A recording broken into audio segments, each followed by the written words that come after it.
COA అంటే ఏంటంటే certificate of analysis. COA అనేది ఒక పర్టికులర్ బ్యాచ్ డ్రగ్ యొక్క రిపోర్ట్ కార్డ్ అని చెప్పుకోవచ్చు. అంటే ఆ బ్యాచ్ నిర్ణయించిన డిసైడ్ చేసిన స్పెసిఫికేషన్స్ ప్రకారంగా ఆ బ్యాచ్ అనేది ఉందా లేదనేది QC వాళ్ళు టెస్ట్ చేసి ఇచ్చే అఫీషియల్ రిపోర్ట్ అని చెప్పుకోవచ్చు. COA అనేది లేకపోతే డ్రగ్ ను ఫ్యాక్టరీ దాటి బయటికి పంపలేరు, ఎందుకంటే ఇది డ్రగ్ యొక్క క్వాలిటీకి గ్యారంటీ అని చెప్పుకోవచ్చు. తర్వాత MOM అంటే మినిట్స్ ఆఫ్ మీటింగ్. ఫార్మా రంగంలో ఒక మార్పు చేయాలన్నా లేదా ఒక సమస్యను చర్చించాలన్నా అది అఫీషియల్ గా జరగాలి. ఒక మీటింగ్ లో ఎవరెవరు పాల్గొన్నారు, ఏమి చర్చించారు మరియు చివరగా ఏం డిసైడ్ చేశారనేది రాసే రికార్డు. ఇది ఎందుకు ఇంపార్టెంట్ అంటే ఆడిట్ సమయంలో ఒక నిర్ణయం ఎందుకు తీసుకున్నారు అని అడిగితే ఈ MOM ఆధారంగా సమాధానం చెప్పొచ్చు. తర్వాత స్టెబిలిటీ రిపోర్ట్స్. ఒక డ్రగ్ అనేది ఎంత కాలం పాటు సురక్షితంగా మరియు ప్రభావవంతంగా ఉంటుందో అనేది దీని యొక్క షెల్ఫ్ లైఫ్ అనేది నిరూపించే డేటాని స్టెబిలిటీ రిపోర్ట్ అంటారు. డ్రగ్ ను వేర్వేరు టెంపరేచర్స్ వద్ద మరియు వేర్వేరు హ్యూమిడిటీ ఉన్న చాంబర్స్ లో ఉంచి క్రమంగా టెస్ట్ అనేది చేయడం జరుగుతుంది. స్టెబిలిటీ రిపోర్ట్ ఎందుకంటే డ్రగ్ యొక్క ఎక్స్పైరీ డేట్ నిర్ణయించడానికి మరియు అది ఏ వాతావరణంలో నిల్వ చేయాలో స్టోరేజ్ కండిషన్స్ చెప్పడానికి ఇది అవసరం. ఫర్ ఎగ్జాంపుల్ ఒక APIని స్టెబిలిటీ ఛాంబర్ లో పెట్టిన 3 నెలల తర్వాత కూడా దాని యొక్క ప్యూరిటీ 99.8% నుంచి తగ్గలేదు అంటే ఆ డ్రగ్ ఆ వాతావరణంలో స్థిరంగా స్టేబుల్ గా ఉన్నట్లు లెక్క. ఒకవేళ ప్యూరిటీ అనేది 95% కి పడిపోతే ఆ మందు ఎక్కువ కాలం నిల్వ ఉండదని అర్థం. తర్వాత చేంజ్ కంట్రోల్. ఫార్మాస్యూటికల్ API ఇండస్ట్రీలో చేంజ్ కంట్రోల్ అనేది డిసిప్లిన్ తో కూడిన ప్రాసెస్ అని చెప్పుకోవచ్చు. సింపుల్ గా చెప్పాలంటే కంపెనీలో ఇప్పటికే ఉన్న అంటే ఒక ప్రాసెస్ గానీ ఒక మిషన్ గానీ లేదా ఒక మెటీరియల్ ని మార్చాలనుకున్నప్పుడు ఆ మార్పు వల్ల ఈ డ్రగ్ యొక్క క్వాలిటీ దెబ్బతినకుండా చూసే ఒక అఫీషియల్ సిస్టమ్. ఫార్మాలో మీకు నచ్చినట్లు మార్పులు అనేది చేయడానికి వీలనేది ఉండదు. ప్రతి మార్పుకు ఒక కారణం, ఒక పద్ధతి మరియు ఒక ఆమోదం అనేది, ఒక అప్రూవల్ అనేది ఉండాలి. ఈ చేంజ్ కంట్రోల్ యొక్క స్టెప్స్ కనుక చూసుకున్నట్లయితే ముందుగా ప్రపోజల్. ఏ మార్పు చేయాలనుకుంటున్నారు, ఎందుకు చేయాలనుకుంటున్నారు అనేది జస్టిఫికేషన్ అనేది ఇవ్వాలి. దానివల్ల ఎంత ఇంపాక్ట్ అవుతుంది అనేది అసెస్మెంట్ చేయాలి, దానిని అంచనా వేయాలి. ఆ మార్పు వల్ల డ్రగ్ యొక్క క్వాలిటీ ఏమైనా దెబ్బతింటుందా లేదా సేఫ్టీ విషయంలో కానీ లేదంటే గవర్నమెంట్ యొక్క గైడ్ లైన్స్ కి ఏమైనా ఎఫెక్ట్ అవుతుందా అనేది అన్ని విధాలుగా ఆలోచిస్తారు. తర్వాత రిస్క్ అసెస్మెంట్. ఒకవేళ ఆ మార్పు చేస్తే ఏమేం తప్పులు జరిగే అవకాశం ఉంటుందనేది, వాటిని ఎలా ఆపాలనేది ముందుగా అంచనా వేస్తారు. తర్వాత అప్రూవల్. QA టీమ్ యొక్క హెడ్ ఈ మార్పును ఆమోదించాలి. తర్వాత ఎగ్జిక్యూషన్. అప్రూవల్ వచ్చిన తర్వాత ఆ మార్పుని అమలు చేయడం అనేది జరుగుతుంది. తర్వాత క్లోజర్. మార్పు సక్సెస్ అయిందని నిర్ధారించుకున్న తర్వాత డాక్యుమెంట్ ని క్లోజ్ చేస్తారు. ఫర్ ఎగ్జాంపుల్ కి ఒక రా మెటీరియల్ యొక్క వెండర్ ని మార్చాలి అని అనుకున్నప్పుడు మీరు పారాసిటమాల్ తయారు చేయడానికి కెమికల్ X అనే కెమికల్ వాడుతున్నారు అనుకుందాం. ఇప్పటి వరకు మీరు కంపెనీ A నుండి అది కొన్నారు. కంపెనీ B వారు అదే కెమికల్ ని తక్కువ ధరకు ఇస్తామని అంటున్నారు. మీరు నేరుగా కంపెనీ B నుండి కొని వాడేయకూడదు. ఇక్కడ చేంజ్ కంట్రోల్ అనేది ఎలా పనిచేస్తుందంటే ముందుగా చేంజ్ కంట్రోల్ రైజ్ చేయడం, అంటే మేము వెండర్ ని మార్చాలనుకుంటున్నాము అని రిక్వెస్ట్ పెడతారు. తర్వాత ఇంపాక్ట్ అసెస్మెంట్. QC టీం వాళ్ళు ఏం చేస్తారంటే కంపెనీ B ఇచ్చే కెమికల్ ని ప్యూరిటీ అనేది టెస్ట్ చేస్తుంది. తర్వాత QA టీం కొత్త వెండర్ కు సరైన లైసెన్స్ ఉన్నాయో లేవో అని చూస్తుంది. తర్వాత R&D టీం కొత్త మెటీరియల్ తో చిన్న స్థాయిలో ఆ డ్రగ్ ను తయారు చేసి చూస్తుంది. ఒకవేళ అన్ని బాగుంటే ఒక 3 ట్రయల్ బ్యాచ్ ను వేయమని చెప్పి QA అనేది పర్మిషన్ ఇస్తుంది. తర్వాత వెరిఫికేషన్. ఆ 3 బ్యాచ్లు కూడా క్వాలిటీ టెస్ట్ లో పాస్ అయితే అప్పుడు పర్మనెంట్ గా కంపెనీ B వెండర్ ని మారుస్తారు. చేంజ్ కంట్రోల్ యొక్క టైప్స్ కనుక చూసుకున్నట్లయితే ఒకటి పర్మనెంట్ మరియు ఒకటి టెంపరరీ. పర్మనెంట్ అంటే ఎప్పటికీ మార్చేవి. ఉదాహరణకు ఒక మెషిన్ ను కొత్త మోడల్ తో మార్చడం. తర్వాత టెంపరరీ అంటే కొంతకాలం కోసం మాత్రమే. మిషన్ రిపేర్ లో ఉన్నప్పుడు వేరే మెషిన్ టెంపరరీగా వాడడం. చేంజ్ కంట్రోల్ అనేది ఎందుకు ముఖ్యమంటే ముందుగా సేఫ్టీ, అంటే తెలియకుండా చేసే చిన్న మార్పు కూడా ఈ డ్రగ్ ని విషపూరితంగా మార్చే అవకాశం అనేది ఉంటుంది. దానిని చేంజ్ కంట్రోల్ అనేది అడ్డుకుంటుంది. తర్వాత రెగ్యులేటరీ కంప్లైంట్స్, అంటే ఆడిటర్స్ కనుక వచ్చినప్పుడు మీరు ఈ మార్పును ఎందుకు చేశారు, దానికి ఎవరు పర్మిషన్ ఇచ్చారు అని అడుగుతారు. అప్పుడు ఈ రికార్డులే మనల్ని కాపాడతాయి. తర్వాత ట్రేసబిలిటీ, అంటే ఒక మార్పు జరిగిన హిస్టరీ మొత్తం ఆ రికార్డులో ఉంటుంది. ఒక ఫార్మాలో ప్రతి చిన్న మార్పు వెనుక ఒక సంతకం, ఒక కారణం ఖచ్చితంగా ఉండాల్సి ఉంటుంది. తర్వాత డీవియేషన్. ఫార్మాస్యూటికల్ API కంపెనీలు ప్రతిదీ పక్కాగా జరగాలని మనం ఇందాక వరకు చెప్పుకున్నాం. కానీ మనుషులు అన్నాక పొరపాట్లు జరగవచ్చు, లేదా మెషిన్స్ గానీ అకస్మాత్తుగా ఆగిపోవచ్చు. ఇలాంటి పరిస్థితులు వచ్చినప్పుడు అప్రూవ్డ్ ప్రొసీజర్ ప్రకారంగా కాకుండా ఏదైనా వేరేలా జరగడాన్ని డీవియేషన్ అంటాం. అంటే ఫార్మాలో డీవియేషన్ జరగడం తప్పు కాదు, కానీ దానిని దాచిపెట్టడం అనేది నేరం. ఏదైనా తేడా జరిగినప్పుడు దానిని నిజాయితీగా రికార్డ్ చేయడమే డీవియేషన్ రిపోర్ట్. డీవియేషన్ యొక్క టైప్స్ కనుక చూసుకున్నట్లయితే ఒకటి ముందుగా ప్లానెడ్ డీవియేషన్, అంటే ఏదైనా కారణం వల్ల ముందుగా నిర్ణయించుకొని ప్రొసీజర్ ని మార్చడాన్ని ప్లానెడ్ డీవియేషన్ అంటాం. దీనికి ముందే QA పర్మిషన్ తీసుకోవాలి. తర్వాత అన్ప్లానెడ్ డీవియేషన్, అంటే మన ప్రమేయం లేకుండా అనుకోకుండా జరిగే పొరపాట్లు.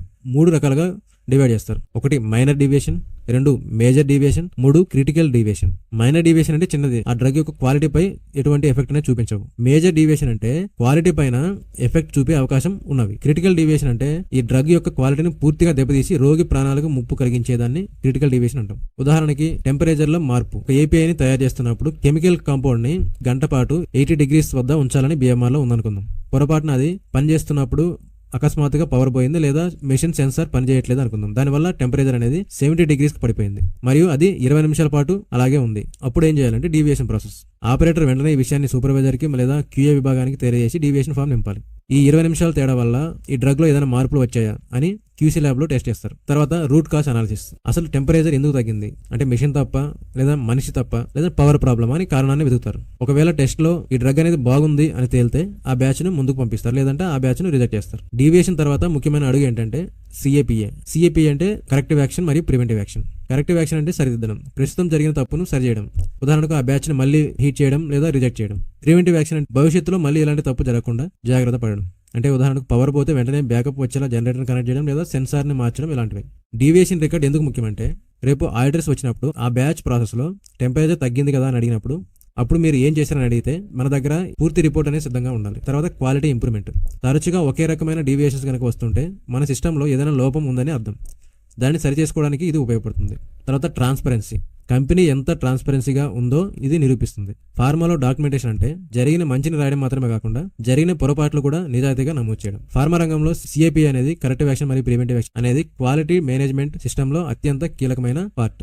ఏదైనా తప్పు జరిగితే డీవియేషన్ జరిగినప్పుడు ఆ తప్పును సరిదిద్దడమే కాకుండా అది మళ్ళీ ఎప్పటికీ జరగకుండా చూడడమే CAPA యొక్క ప్రధాన ఉద్దేశం. CAPA డాక్యుమెంట్లో ఉండే ముఖ్యమైన అంశాలు ఏంటంటే ఒకటి ప్రాబ్లం డిస్క్రిప్షన్, ఏం తప్పు జరిగింది ఎప్పుడు జరిగింది. తర్వాత ఇన్వెస్టిగేషన్, ఎందుకు జరిగింది రూట్ కాజ్. తర్వాత కరెక్టివ్ యాక్షన్, ఆ తప్పును ఇప్పుడే ఎలా సరిచేశారు. తర్వాత ప్రివెంటివ్ యాక్షన్, భవిష్యత్తులో రాకుండా ఏం ప్లాన్ చేశారు. కొన్ని రోజుల తర్వాత ఆ ప్లాన్ పని చేసిందా లేదా అని చెక్ చేయడం. CAPA అనేది ఎందుకు ముఖ్యమంటే ఒకటి కంటిన్యూస్ ఇంప్రూవ్మెంట్, తప్పుల నుండి నేర్చుకుని కంపెనీ తన పద్ధతులను మెరుగుపరుచుకుంటుంది.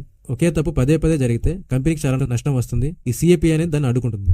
US FDA వంటి ఆడిటర్స్ కంపెనీకి వస్తే వారు ప్రధానంగా చూసేది CAPA రికార్డ్సే. తప్పు జరిగినప్పుడు మీరు ఎంత బాధ్యతగా స్పందించారా అనేది ఇది నిరూపిస్తుంది. తప్పు జరిగినప్పుడు కేవలం ఒక వ్యక్తిని తిట్టడమో లేదా పని నుంచి తీసేయడమో CAPA అనిపించుకోదు. సిస్టంలో ఉన్న లోపాన్ని వెతికి ఆ సిస్టమ్ మార్చడమే నిజమైన CAPA. తర్వాత ట్రైనింగ్ రికార్డ్స్. ట్రైనింగ్ రికార్డ్స్ అంటే ఒక ఎంప్లాయీ తనకి అప్పగించిన పనిని చేయడానికి కావలసిన నాలెడ్జ్ని మరియు స్కిల్స్ని కలిగి ఉన్నాడని నిరూపించే ఒక చట్టపరమైన ఆధారాలు. ఫార్మాలో ఒక రూల్ ఉంది, అదేంటంటే ట్రైనింగ్ లేని వ్యక్తి ఏ డాక్యుమెంట్ పైన సంతకం చేయకూడదు, అలాగే ఏ మెషిన్ను ముట్టుకోకూడదు. ట్రైనింగ్ రికార్డ్స్ అనేవి ఎందుకు ముఖ్యమంటే ఒక ఎంప్లాయీకి SOP గురించి కనీస అవగాహన ఉందని రికార్డ్స్ నిరూపిస్తాయి. సరైన ట్రైనింగ్ ఉంటే ఈ హ్యూమన్ ఎర్రర్స్ అనేవి తగ్గుతాయి. అలాగే ఆడిటర్స్ కనుక వచ్చినప్పుడు ఏదైనా బ్యాచ్ రికార్డులో సంతకం చేసిన వ్యక్తి యొక్క ట్రైనింగ్ ఫైల్ గనక తీసి చూపించమని అడిగినప్పుడు ఆ వ్యక్తికి ఆ పనిలో ట్రైనింగ్ లేకపోతే ఆ బ్యాచ్ మొత్తం రిజెక్ట్ అయ్యే అవకాశం కూడా ఉంటుంది.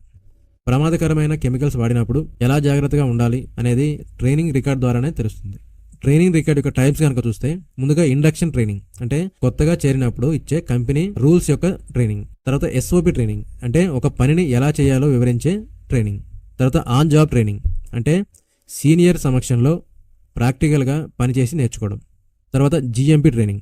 GMP ట్రైనింగ్ అంటే క్వాలిటీ స్టాండర్డ్స్ గురించి ఇచ్చే ఒక ట్రైనింగ్. తర్వాత ట్రైనింగ్ అటెండెన్స్ షీట్, ఆ ట్రైనింగ్ ఇచ్చిన డేట్, ట్రైనింగ్ యొక్క టాపిక్, ట్రైనర్ సంతకం మరియు ట్రైనీ పేరు, అసెస్మెంట్ స్కోర్, అలాగే ట్రైనీ యొక్క సంతకం, ఇవన్నీ కూడా దాంట్లో ఉంటాయి. మీరు ఒక కంపెనీలో జాయిన్ అయినప్పుడు మీకు ట్రైనింగ్ ఫైల్ అనేది ఇవ్వబడుతుంది. మీరు చదివిన ప్రతి SOP, మీరు నేర్చుకున్న ప్రతి మిషన్ వివరాలు ఆ ఫైల్లో రికార్డ్ అవుతాయి. మీరు ఆ ఫైల్లో శిక్షణ పూర్తి చేశాకే అసలైన పని అంటే BMR నింపడం వంటివి మొదలు పెడతారు. తర్వాత OOS అంటే అవుట్ ఆఫ్ స్పెసిఫికేషన్. QC ల్యాబ్లో ఒక మందును టెస్ట్ చేసినప్పుడు ఆ రిజల్ట్ అనేది ఉండాల్సిన లిమిట్ కంటే దాటి వస్తే దాన్ని అవుట్ ఆఫ్ స్పెసిఫికేషన్ అంటారు. ఉదాహరణకి ఒక డ్రగ్ అనేది ప్యూరిటీ 99% ఉండాలి, కానీ టెస్ట్లో 97% వచ్చింది. ఎందుకు తక్కువ వచ్చింది, ల్యాబ్లో ఏదైనా తప్పు జరిగిందా, ఇన్స్ట్రుమెంట్ ఎర్రర్ ఏదైనా ఉందా, నిజంగానే ఆ డ్రగ్లో ఏదైనా ప్రాబ్లం ఉందా అని ఇన్వెస్టిగేషన్ చేసి రాసే రిపోర్ట్ అని చెప్పుకోవచ్చు.